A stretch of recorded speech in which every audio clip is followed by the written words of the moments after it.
মার্কিন president Donald Trump রবিবার জানান, ফ্লোরিডায় যুক্তরাষ্ট্র ও ইউক্রেনের প্রতিনিধিদের বৈঠক শান্তি চুক্তির সম্ভাবনা আরও উজ্জ্বল করেছে।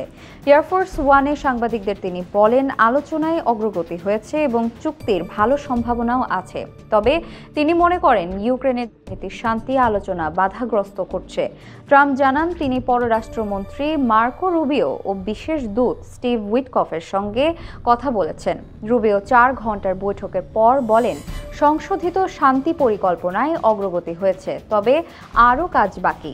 ইউক্রেনের নিরাপত্তা পরিষদের সেক্রেটারি রুস্তেম উমেরভ বৈঠককে কঠিন কিন্তু ফলপ্রসূ বলে উল্লেখ করেন। তিনি জানান, ন্যায়সঙ্গত শান্তির দিকে বাস্তব অগ্রগতি হয়েছে এবং আলোচনা অব্যাহত থাকবে। উইটকফ ও জারেড কুশনার মস্কোতে আলোচনার জন্য যাচ্ছেন। প্রেসিডেন্ট জেলেনস্কি বৈঠকের ফলাফলকে গঠনমূলক উল্লেখ করে গুরুত্বপূর্ণ দিনগুলোর ইঙ্গিত দেন।